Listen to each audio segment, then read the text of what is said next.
பண்டிகை காலம்லாம் நெருங்கிட்டு இருக்கு. இதை அடுத்து இயர் இருக்கு. இயர் கழிச்சு உடனே பார்த்தீங்கன்னா, நம்மளுக்கு பொங்கல் பண்டிகையும் இருக்கு. இந்த பண்டிகை காலங்கள்ல ஆன்லைன் ஸ்டோர் ஆகட்டும், ஆஃப்லைன் ஸ்டோர் ஆகட்டும், இங்க எல்லாமே ஆஃபர்கள வாரி வழங்குறாங்க. இதை முன்னிட்டு நோ காஸ்ட் இஎம்ஐயும் கொடுத்துட்டு வராங்க. ஆஃபர்ல பொருட்கள் கிடைக்குது, டிஸ்கவுண்ட்ல கிடைக்குது. அதுவும் நோ காஸ்ட் இஎம்ஐல கிடைக்குதுன்று நம்ம அனைவருமே பொருட்கள வாரி குவிக்கிறோம். 100% பேர் பார்த்தீங்கன்னா, நோ காஸ்ட் இஎம்ஐல தான் பொருட்கள தற்பொழுதெல்லாம் வாங்கிட்டும் வராங்க. இவங்களுக்கெல்லாம் தெரியாத விஷயம் 1 இல்ல, 2 இல்ல, பல விஷயங்கள் இருக்கு. குறிப்பா இதில பார்த்தீங்கன்னா, processing fees. No cost EMI தானே, அதில நம்ம என்ன கட்ட போறோம்? எதுவும் கட்ட போறதில்ல. மாசம் மாசம் கட்டுற பிரின்சிபல் அமௌண்ட் அவங்க பிடிச்சிற போறாங்க. அதுக்கு இன்ட்ரெஸ்ட்டுமே நம்ம பொருட்கள் வாங்கும்போதே டிஸ்கவுண்ட்ல குடுத்துருவாங்க. இதனால எந்த ஃபீஸுமே இல்லன்னு நெனைப்போம். ஆனா அதுதான் கிடையாது. எல்லா பேங்க்குமே பார்த்தீங்கன்னா, ப்ராசஸிங் ஃபீஸ்ன்றத பிடிப்பாங்க. இப்போ நம்ம ரூ. 7,500 ஒரு பொருட்கள வாங்குறோம் அப்படின்னா அதில 3 மாசம் நம்ம இன்ட்ரெஸ்ட்டா நம்ம தேர்வு செஞ்சோம்னா, அந்த 3 மாசத்துக்கு நம்ம ரூ. 172 கட்டுவோம். அதே 6 மாசம்னா ரூ. 297 கட்டுவோம். இதுதான் நம்ம கட்ட போறோம்னு நெனச்சா அதுதான் கிடையாது. எல்லா பேங்க்லயுமே பார்த்தீங்கன்னா, மேல பார்த்தீங்கன்னா தெரியும் ப்ராசஸிங் ஃபீஸ்ன்னு இருக்கும். எல்லா பேங்க்குமே ப்ராசஸிங் ஃபீஸ் பிடிப்பாங்க. எல்லா பேங்க்குமே மினிமம் ரூ. 200 பிடிப்பாங்க. HDFC பேங்க்ல ரூ. 300 இருக்கு. அது போக இன்னொரு HSBC பேங்க்லயுமே பார்த்தீங்கன்னா, ரூ. 99 இருக்கு. இதுதான் இருக்கறதுலயே மிகவும் ப்ராசஸிங் ஃபீஸ் கம்மியா பிடிக்கிற பேங்கா இருக்கு. மத்த பேங்க்லாம் பார்த்தீங்கன்னா, ரூ. 200, ரூ. 300, ரூ. 250ன்ட்டு ப்ராசஸிங் ஃபீஸ் பிடிப்பாங்க. இதில நீங்க பார்த்தாலே தெரியும். அதுவும் இண்டஸ் பேங்க்ல பார்த்தீங்கன்னா, ரூ. 250 இருக்கு. இது மாரி அதிகபட்சமா ரூ. 200லேருந்து ரூ. 250, ரூ. 300ன்ட்டு ப்ராசஸிங் ஃபீஸ் பிடிப்பாங்க. சரி, ப்ராசஸிங் ஃபீஸ் தானே பிடிப்பாங்க. இது மட்டும் தான் பிரச்சனைனா, அதுதான் கிடையாது. இப்போ தோராயமா ஒரு ரூ. 1000, ரூ. 2000 பொருட்கள் இல்லாம ரூ. 50,000, ரூ. 70,000, ரூ. 1,00,000 மேல கூட பொருட்கள் வாங்குவோம். இப்போ ரூ. 80,000 பொருட்கள வாங்கும்போது, இந்த டீட்டெயில்ஸ்லாம் எங்க இருக்குன்னு பார்த்தீங்கன்னா, கீழ ஸ்க்ரால் பண்ணும்போது ஆல் ஆஃபர்ஸ் அண்ட் டிஸ்கவுண்ட்ன்னு இருக்கும். இந்த ஆல் ஆஃபர்ஸ் அண்ட் டிஸ்கவுண்ட் நீங்க கிளிக் பண்ணீங்கன்னா, இங்க ஆஃபர்ஸ்லாம் என்னென்னன்னு காமிக்கும். இதில நோ காஸ்ட் இஎம்ஐ ஆஃபர்ன்னு இருக்கும். இதில டீட்டெயில்ஸ்ன்ற பேஜ் போனா தான் இவங்க என்னென்ன ப்ராசஸிங் ஃபீஸ் பிடிக்கிறாங்க அப்படின்றதே நம்மளுக்கு தெரியும். இதெல்லாம் 100க்கு 1% பேர் இல்ல, ஒருத்தர் கூட இல்ல, யாருமே இத பார்க்க மாட்டாங்க. பார்க்கறதும் கிடையாது. இதில நம்ம பார்க்கும்போதே தெரியும் ஒவ்வொரு பேங்க்குமே எவ்வளோ ப்ராசஸிங் ஃபீஸ் பிடிக்கிறாங்க அப்படின்றது. ஒரு பேங்க்குக்கு ஏத்த மாரி ப்ராசஸிங் ஃபீஸ் அதிகமாகுது. ஆனா தோராயமா மொத்தமா பார்க்கும்போது பெரும்பாலானோர் பார்த்தீங்கன்னா, ரூ. 2,000 வாங்கினாலும் சரி, ரூ. 1,000 வாங்கினாலும் சரி, ரூ. 10,000 வாங்கினாலும், ரூ. 20,000 வாங்கினாலும் ப்ராசஸிங் ஃபீஸ் அப்படின்றது மினிமம் ரூ. 200லேருந்து ப்ராசஸிங் ஃபீஸ் பிடிக்கிறாங்க. இதில இன்ட்ரெஸ்ட் அமௌண்ட்ன்றது பார்த்தீங்கன்னா, நீங்க 3 மாசம் தேர்வு செஞ்சாலும், 6 மாசம் தேர்வு செஞ்சாலும், அதுக்கான இன்ட்ரெஸ்ட் அமௌண்ட் நீங்க பொருட்கள வாங்கும்போது, அதிலேயே அவங்க டிஸ்கவுண்ட்டா குடுத்துருவாங்க. இப்ப நம்ம ரூ. 79,990 நம்ம பொருட்கள் வாங்குறோம்னா, 6 மாசத்துக்கான இன்ட்ரெஸ்ட் எவ்வளவோ, அந்த இன்ட்ரெஸ்ட்ட டிஸ்கவுண்ட் பண்ணி தான் நம்மளுக்கு அந்த அமௌண்ட்டே சார்ஜ் பண்ண ஆரம்பிப்பாங்க. எக்ஸாம்பிளுக்கு சொல்ல போனோம்னா ஒரு நம்ம ரூ. 1000க்கு நம்ம பொருட்கள வாங்குறோம்னா, அதுக்கான 6 மாசத்துக்கான இன்ட்ரெஸ்ட் ரூ. 50 அப்படின்னா, ரூ. 950 இத நம்மளுக்கு சார்ஜ் பண்ணுவாங்க. நோ காஸ்ட் இஎம்ஐ டிஸ்கவுண்ட் நம்ம பொருட்கள வாங்கும்போதே அந்த அமௌண்ட் இன்ட்ரெஸ்ட் அமௌண்ட் டிஸ்கவுண்ட் பண்ணிடுவாங்க. இதெல்லாம் நம்மளுக்கு பிரச்சனை கிடையாது. ஆனா பிரச்சனைன்றது பார்த்தீங்கன்னா, முதலாவது ப்ராசஸிங் ஃபீஸ். இந்த ப்ராசஸிங் ஃபீஸ் பிடிக்கிறது முதலாவது.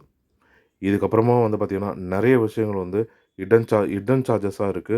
இதெல்லாம் நம்ம யாருக்குமே தெரியாது. எப்படி தான் நம்மளுக்கு தெரியும்னா, ஒண்ணு இந்த மாரி நம்ம பார்க்கணும். அது போக நம்ம கிரெடிட் கார்ட் ஸ்டேட்மெண்ட்ட பார்த்தா தான் நம்மளுக்கு தெரியும்.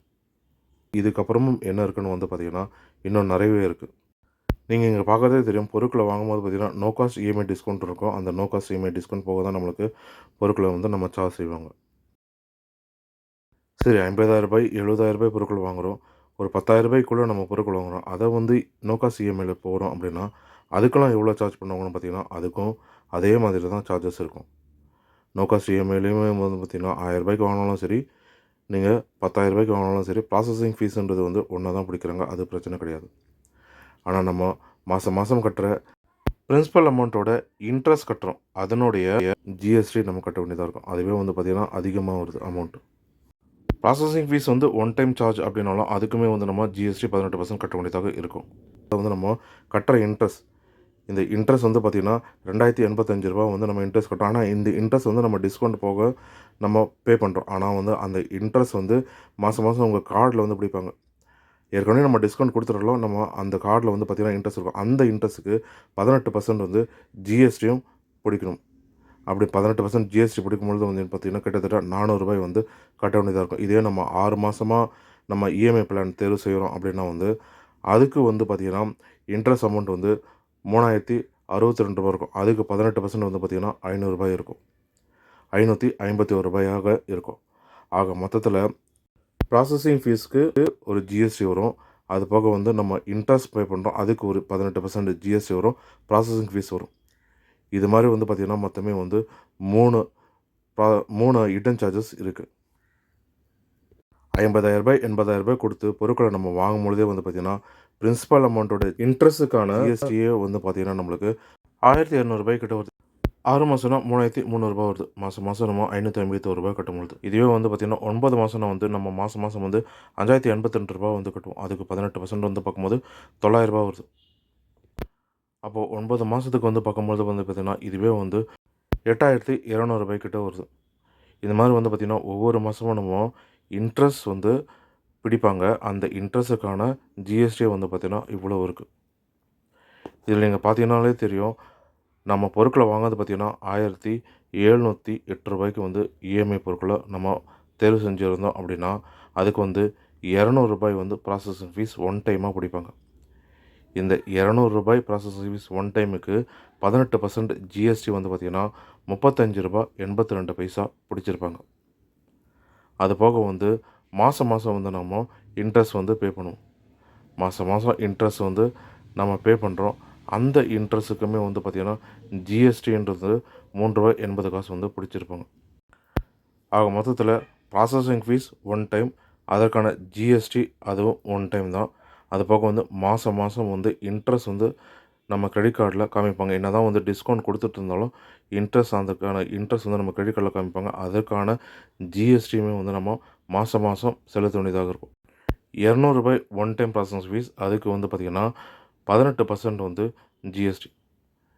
18% ஜிஎஸ்டி வரும்பொழுது வந்து பார்த்திங்கன்னா ரூ. 35.82. இது வந்து பார்த்திங்கன்னா எல்லாமே வந்து ஒன் டைம் தான். ரூ. 200 ஃபஸ்ட் டைம் நம்ம செலுத்த வேண்டியதாக இருக்கும். அதுக்கான ஜிஎஸ்டி வந்து ரூ. 35.82. இது வந்து நம்ம ஃபஸ்ட் டைம் வந்து செலுத்த வேண்டியதாக இருக்கும். அடுத்தா வந்து பார்த்திங்கன்னா இன்ட்ரெஸ்ட்க்கான ஜிஎஸ்டி. என்ன தான் இன்ட்ரெஸ்ட் வந்து நம்ம டிஸ்கவுண்ட் பண்ணிட்டாலும் மாதம் நம்ம கிரெடிட் கார்டில் அந்த இன்ட்ரெஸ்ட் அமௌண்ட் காமிக்கும். அதற்கான ஜிஎஸ்டி 18% மாதம் நம்ம கட்ட வேண்டியதாக இருக்கும். அந்த அமௌண்ட்டை வந்து நம்ம கணக்கு போட்டாலே வந்து பார்த்திங்கன்னா அதுவே வந்து நம்மளுக்கு ரூ. 1,000 ரூ. 3,000 மேலே அதிகமாக வருது. அது வந்து நீங்கள் தேர்வு செய்கிற எத்தனை மாதம் நீங்கள் இஎம்ஐ பே பண்ணுறீங்களோ அதுக்கேற்ற மாதிரி வரும். இதெல்லாமே வந்து பார்த்திங்கன்னா உங்களுடைய கிரெடிட் கார்டு ஸ்டேட்மெண்ட்டையோ இல்லை ஆப்பையோ வந்து உடனே நீங்கள் ஓப்பன் பண்ணி பார்த்தாலே உங்களுக்கு தெரியும். தோராயமாக ஒரு ரூ. 2,000 பொருட்களை நம்ம வாங்கும்பொழுது நோ காஸ்ட் இஎம்ஐயில் வாங்கும்பொழுதே வந்து பார்த்திங்கன்னா கிட்டத்தட்ட அதுவே வந்து நம்மளுக்கு ரூ. 400 மேலே வந்துடுது. நம்ம ரூ. 2,000 கொடுத்து பொருட்களை வாங்குகிறோம் அப்படின்னா வந்து அதுவே வந்து ரூ. 200 ரூ. 300 டிஸ்கவுண்ட் இருக்குன்றதுக்காக தான் வாங்குகிறோம். ஆனால் ப்ராசஸிங் ஃபீஸே வந்து ரூ. 200 வந்தது. அது போக வந்து அந்த ப்ராசஸிங் ஃபீஸுக்கு வந்து ஒரு ரூ. 50 ஜிஎஸ்டி வந்துடுது. அது போக மாதம் நம்ம இன்ட்ரெஸ்ட் கட்டுறோம். அதுக்கு ஒரு ஜிஎஸ்டி அமௌண்ட்டும் வந்துடுது. இப்படி பார்க்கும்பொழுது வந்து பார்த்திங்கன்னா நாம் ஆஃபர்னு சொல்லிட்டு வாங்குறது பார்த்திங்கன்னா ஆஃபர் இல்லாமல் நம்ம அதிகமாக பொருட்களை கொடுத்து காசை கொடுத்து நம்ம வாங்க வேண்டியதாக இருக்குது. இதற்கு பேசாமல் நம்ம பொருட்களை வந்து நம்ம மொத்தமாகவே காசு கொடுத்து வாங்கிக்கலாம். இல்லை நம்மளுக்கு எப்போ தேவைப்படுதோ அப்போ வாங்கிக்கலாம். இல்லைன்னா வந்து காசை சேர்த்து வச்சுட்டு ரூ. 1,000 ரூ. 2,000 எக்ஸ்ட்ரானா கூட பரவாயில்ல, பண்டிகை காலம் இல்லாத நாட்களையும் வாங்கலாம். அதுபோக எத்தனை பேர் இதெல்லாம் வந்து கவனிச்சிருப்பாங்கன்னு தெரியல. பண்டிகை காலங்களில் பொருட்கள் வர அந்த ரேட்டை விட பார்த்திங்கன்னா பண்டிகை காலங்கள் இல்லாத நார்மல் டேஸில் சாதாரண நாட்களில் போய்ட்டு அந்த பொருட்களை விசாரிக்கும் பொழுது அந்த பொருட்களோட விலை பண்டிகை காலத்தில் இருக்கிற ரேட்டை விட பார்த்திங்கன்னா ரூ. 1,000 2,000 வந்து கம்மியாக தான் இருக்கும். இந்த நோ காஸ்ட் இஎம்ஐலாம் வந்து பார்த்திங்கன்னா பண்டிகை காலத்தெல்லாம் கொடுக்குறாங்க, அதில் தான் கிடைக்குது அப்படின்னு சொல்லிட்டு நம்ம முண்டி அடிச்சுட்டு போயிட்டு இந்த பொருட்களை நம்ம வாங்குகிறோம். ஆனால் இதுக்கு பின்னாடி வந்து நம்ம இவ்வளோ காசை நம்ம எக்ஸ்ட்ராவாக கட்ட வேண்டியதாக இருக்குது. பெரும்பாலானவர்கள் அனைவருமே வந்து பார்த்திங்கன்னா 100க்கு 70 80% 90% வந்து பார்த்திங்கன்னா மிடில் கிளாஸ் ஃபேமிலியாக தான் இருக்கும். இந்த மிடில் கிளாஸ் ஃபேமிலி தான் வந்து நிறைய மக்கள் இது மாதிரி வந்து பணத்தை வீணடித்து செலவு பண்ணுறதாக தகவலுமே ரிப்போர்ட்டுமே வந்து வந்திருக்கு. இதெல்லாம் வந்து நம்ம தெரிஞ்சு வச்சுட்டோன்னா நம்ம விழிப்புணர்வோடு இருப்போம். பிற்காலத்தில் இந்த மாதிரி பொருட்களை நம்ம தேவையில்லாமல் பணத்தை செலவு செய்யாமல் நம்ம இருப்போம். இது மூலிமா வந்து நம்ம தேவையான பொருட்களை நம்ம உருப்படியாக செலவு செய்ய வேண்டியதாக அதை மாற்ற முடியும். இந்த மாதிரி விஷயங்கள தெரிஞ்சு வச்சுட்டு, உங்களுக்கு பொருட்கள வாங்கும்போது அந்த பொருட்கள் தேவையா? இத வாங்கலாமா? இதுக்கு பின்னாடி வந்து இவ்வளவு சார்ஜஸ் இருக்கு. நம்மளுக்கு தெரியாத இவ்வளோ சார்ஜஸ் இருக்கு. இதெல்லாம் வந்து சார்ஜஸ் எல்லாம் சேர்த்து நம்மளுக்கு இந்த அமௌண்ட் வந்து ஓகேவா? இது நம்ம பே பண்ணுறது சரிதானா? அப்படின்றத யோசிச்சு, ஆராய்ந்து நீங்களே வந்து முடிவு செய்யலாம். மேலும் இது போன்ற பயனுள்ள தகவல்களுக்கு ஆர் மீடியா தமிழ் யூடியூப் சேனலை பார்க்கவும். நன்றி, வணக்கம்.